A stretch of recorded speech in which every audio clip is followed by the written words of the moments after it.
Welcome to Tech News Briefing. It's Friday, November 3rd. I'm Zoe Thomas for the Wall Street Journal. This week, world leaders, policymakers, and the heads of artificial intelligence companies have been meeting in the UK to discuss the risks created by AI. The goal was to find ways to work together to protect against the possible downsides of this advanced technology. Vice President Kamala Harris was among those attending the summit. Here's what she had to say in a speech in London on Wednesday. Just as AI has the potential to do profound good, it also has the potential to cause profound harm. From AI-enabled cyber attacks at a scale beyond anything we've seen before, to AI-formulated bioweapons that could endanger the lives of millions of people. These threats are often referred to as the existential threats of AI, because, of course, they could endanger the very existence of humanity. Harris also talked about the more immediate threats raised by AI, including the spread of false information and the risks to jobs. Our European tech reporter Sam Schechner was also at the summit.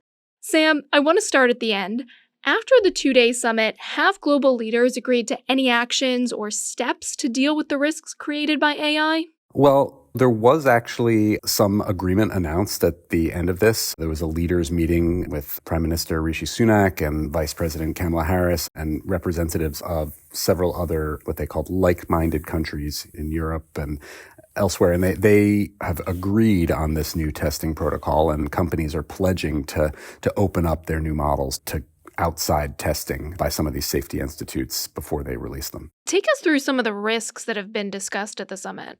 Well, this is a summit that was arranged to discuss what they call risks from frontier AI, which is a term that they also had to define at the summit. And they're talking about the most advanced models. There were basically two categories of risk. One was how these models could help people do bad things. A bad actor could conceivably use a sophisticated AI model to tell you how to pull off a bioweapons attack, how to weaponize some kind of biological agent. And that's obviously something that has gotten a lot of attention from government leaders.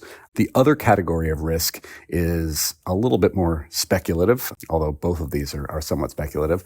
It's about loss of control of AI, that once some future AI is as smart as humans, that it could slip the bonds of human control and seek to control us, or make itself impossible to turn off, or possibly even try to wipe out humanity. Those are the two main categories of risk that the summit was built around initially.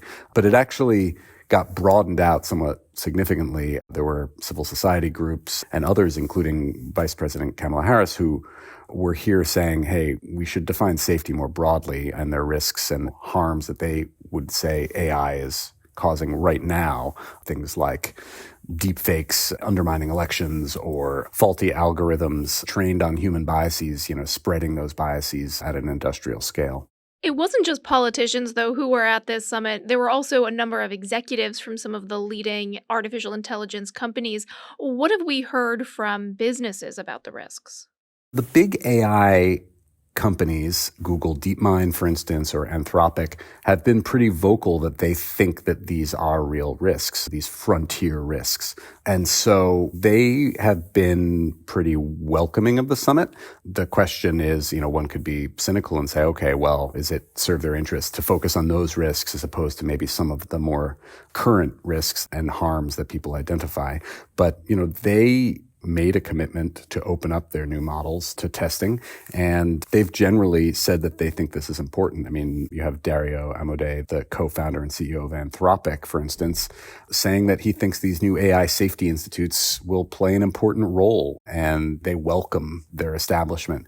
Or the CEO of DeepMind, Demis Hassabis, saying that this is going to be a collective effort and that they're excited to see this work continue. So they're certainly saying that they're going to play ball. Sam, one of the goals of this summit was to encourage global cooperation when it comes to dealing with the risks of AI. Did we get that in the end? There certainly were some signs of it. I mean, the UK invited China to the summit. There was actually some pushback domestically about whether or not to do that. China has a different conception of the role of the state, of the role of private enterprise and free speech. But what ended up happening is that, you had more than 24 countries, including China, including not just European and North American countries. You had really a wide array saying that for the first time that they see some of these quote unquote frontier risks as a serious issue and that there is the possibility of catastrophic harm. So that was new.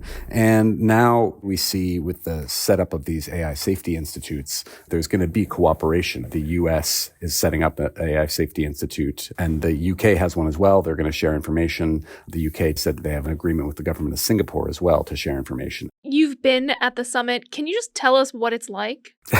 Well, it's rainy. It's been very tightly organized to the point where press hasn't really had that much access. You have to walk around with a minder in order to go to meetings outside of the press center.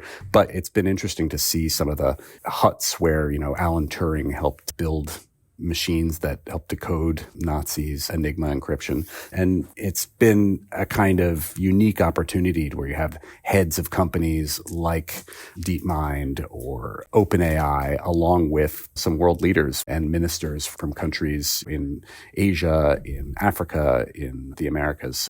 All right, that's our European tech reporter, Sam Schechner. Thanks for joining us. A real pleasure to be here. Thanks a lot. And that's it for Tech News Briefing. Today's show was produced by Julie Chang. I'm your host, Zoe Thomas. Our supervising producer is Melanie Roy. Our development producer is Aisha Al-Muslim. Our deputy editors are Scott Salloway and Chris Sinsley. And Falana Patterson is the Wall Street Journal's head of news audio.